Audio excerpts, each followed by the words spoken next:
बॉलीवुड का एक ऐसा सिंगर जिसकी आवाज सभी हीरो पर सूट हो जाया करती थी, एक ऐसा सुरीला गायक जिसने कई सुपरहिट गाने दिए। इनकी आवाज में कभी दिल मोह लिया तो कभी आंखों में आंसू ला दिए। पद्मश्री से सम्मानित एक ऐसा वर्सेटाइल गायक, लेकिन क्यों इस बेहतरीन गायक को प्लेबैक सिंगिंग से दूध में पड़ी मक्खी की तरह निकालकर फेंक दिया गया। कभी कंसर्ट से धक्का देकर गिरा दिया गया तो कभी सर मुंडवाने का फतवा जारी कर दिया गया। आज हम बात कर रहे हैं बॉलीवुड के बेहतरीन गायक सोनू निगम की, जो कि अपनी गायकी के लिए जितने मशहूर हुए उतने ही कभी विवादित बयान से लेकर चर्चा में रहे तो कभी धर्म को लेकर विवादित बयान के बीच फंस गए। इंडस्ट्री में कई आर्टिस्ट आए और गए, लेकिन सोनू निगम उन कलाकारों में से हैं जो हमेशा के लिए दिल में बस जाए। कहा जाता है कि सोनू निगम एक एक्स्ट्रा ऑर्डिनरी कैलेंडर गायक हैं जिन्हें संगीत विरासत में उनके पिता से मिली थी। सोनू निगम का जन्म 30 जुलाई 1973 को हरियाणा के फरीदाबाद में हुआ था। जब वो 4 साल के थे तभी से अपने पिता के साथ स्टेज शो करने लगे थे। 19 साल की उम्र में सोनू निगम मुंबई चले आए सिंगिंग में अपना करियर बनाने के लिए। मुंबई आने के बाद इन्होंने उस्ताद गुलाम मुस्तफा खान से गायक की कला सीखी और फिर इन्हें एक फिल्म में गाने का मौका मिला, लेकिन ये फिल्म रिलीज नहीं हो पाई। उसके बाद 1992 में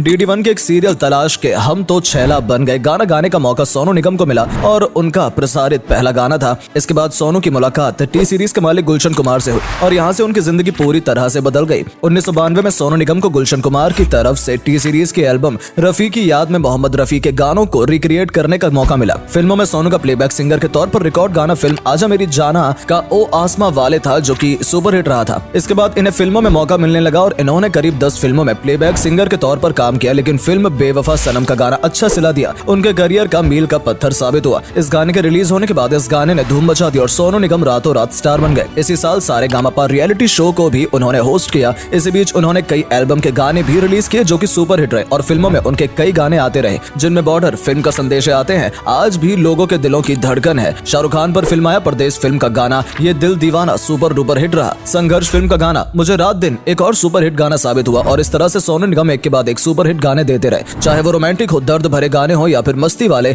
उनके सारे गाने हिट होते जा रहे थे और सोनू निगम अच्छे गायकों की लिस्ट में शामिल हो गए थे। इसके बाद सोनू निगम की एल्बम आई दीवाना। इस एल्बम के सारे गाने आज भी लोगों के पसंदीदा हैं और इस एल्बम को सबसे ज्यादा पसंद की जाने वाली एल्बम की लिस्ट में शुमार किया जाता है। उसके बाद फिल्में आई रिफ्यूज, फिजा, दिल चाहता है और गुलजार साहब का लिखा फिल्म साथिया का टाइटल सॉन्ग सोनू निगम को बेस्ट प्लेबैक सिंगर का उस साल का अवार्ड दिलवा गया। कल हो ना हो के टाइटल ट्रैक से सोनू ने सबको दीवाना भी बनाया और इस गाने के लिए उन्हें बेस्ट सिंगिंग का आईफा फिल्म फेयर और उस साल का नेशनल अवार्ड भी मिला। इसके बाद वीर ज़ारा, क्रिश, लकी के गाए सोनू के गाने भी हिट रहे। फना फिल्म का मेरे हाथ में गाना आज भी लोगों की जुबान पर है। इसके बाद जोधा अकबर, ओम शांति ओम के गाने भी जबरदस्त हिट रहे। 2010 में दबंग, 2012 में अग्निपथ का गाना अभी मुझ में कहीं तो सोनू निगम के करियर के बेस्ट गानों में शामिल हो गया। 2014 में पीके का गाना भगवान है कहाँ रे तू सोनू निगम को बेस्ट गायकों की श्रेणी में ला देता है। गायकी के साथ साथ उन्होंने एक्टिंग में भी हाथ आजमाया, लेकिन ज्यादा सफलता नहीं मिली और उन्होंने फिर से गायकी पर ही ध्यान देना ठीक समझा। वैसे सोनू निगम चाइल्ड आर्टिस्ट के तौर पर कुछ फिल्मों में काम कर चुके हैं, जिसमें सनी देओल की बेताब भी शामिल है। उन्होंने कई साल तक छोटे पर्दे पर रियलिटी शोज को होस्ट किया, जिसमें Indian Idol, Sa Re Ga Ma Pa, Voice of India शामिल है। इन्होंने सिर्फ होस्ट ही नहीं किया बल्कि जज के रूप में भी इन रियलिटी शो में नजर आए थे। अपनी सिंगिंग के अलावा सोनू निगम का विवादों से भी गहरा रिश्ता रहा है। ऐसा ही एक विवाद सामने आया जब 2015 में उन्होंने आम आदमी पार्टी के नेता कुमार विश्वास के लिए एक ट्वीट किया था और एक बड़े मीडिया ग्रुप का वीडियो शेयर करते हुए कहा इसमें अलग से आवाज डाली गई है, इसे ऐसा रूप दिया गया है जैसे मामले का आरोप कुमार विश्वास पर लगे। इसके बाद काफी विवाद खड़ा हुआ, लेकिन सोनू निगम के फैंस ने उनका जमकर सपोर्ट किया। उसके बाद उन्होंने 2017 में अजान को लेकर ट्वीट किया, जिसके बाद भी बहुत बखेड़ा खड़ा हो गया था। उन्होंने कहा मैं मुस्लिम नहीं हूँ, लेकिन अजान की वजह से न चाहते हुए भी मुझे उठना पड़ता है। ये जबरदस्ती की धार्मिकता कब खत्म होगी? जब मोहम्मद ने इस्लाम बनाया था तब बिजली नहीं थी, एडिशन के बाद मुझे ये क्यों सुनना पड़ता है? इस ट्वीट के बाहर आने के बाद मुस्लिम समुदाय के लोगों ने सोनू निगम पर अपना गुस्सा उतारा था, लेकिन जहाँ कुछ लोग सोनू की इस बात से समर्थन जताते नजर आए, वहीं कुछ लोग विरोध पर उतर आए। सोनू निगम के इस ट्वीट के बाद कोलकाता के मौलवी सैयद कादरी ने सोनू निगम के खिलाफ फतवा जारी करके कहा कि जो कोई भी सोनू निगम के बाल मुंडवाकर जूते की माला पहनाकर देश भर में घुमाएगा उसे 10 लाख का इनाम दिया जाएगा। इस फतवे का करारा जवाब देते हुए सोनू निगम ने मशहूर हेयर स्टाइलिश आलिम हकीम को घर बुलाकर कुछ ऐसा हेयर स्टाइल करवा लिया था। इसके बाद विवाद बढ़ने लगा तो सोनू निगम ने एक प्रेस कॉन्फ्रेंस बुलाकर इस विवाद को क्लियर किया कि उन्होंने अजान के बारे में नहीं, तेज आवाज के बारे में कहा था और मंदिर और गुरुद्वारा के बारे में भी लिखा था, लेकिन उस पर किसी ने ध्यान नहीं दिया। इसी बीच नवरात्रि में मीट बेचने की बात को लेकर भी सोनू निगम ने बयान दिया और मुसीबत में पड़ गए थे। उन्होंने कहा कि आप किसी के साथ जबरदस्ती नहीं कर सकते कि वो नवरात्रि में मीट खाएगा या न खाए। मैं कोई भक्त नहीं हूँ और मैं जय श्री राम कहता नहीं फिरूंगा। मीट बेचना लोगों का काम है, आप जबरदस्ती उसका काम नहीं छीन सकते। इस बात पर लोग इनका विरोध करते नजर आए और सोशल मीडिया पर जंग छिड़ गई। इसके अलावा सोनू निगम राधे माँ के पहनावे को लेकर भी कमेंट करते नजर आए।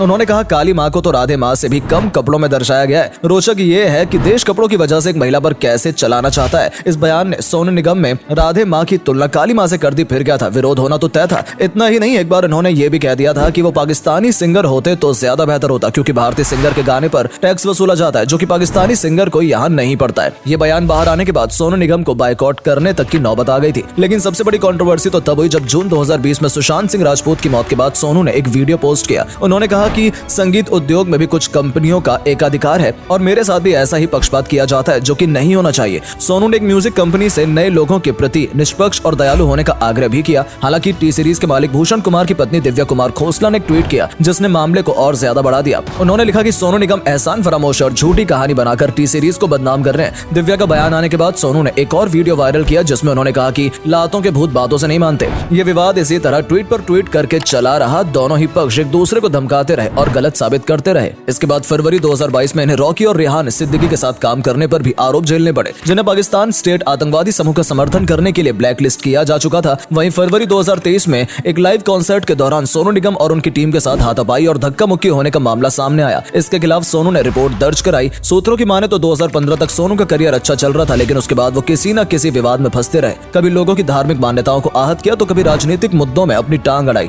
इसीलिए डायरेक्टर्स और प्रोड्यूसर्स ने सोनू से दूरी बना ली, लेकिन फिर भी हजारों गाने गाना और 100 से ज्यादा अवार्ड जीतकर हर किसी के बस की बात नहीं है।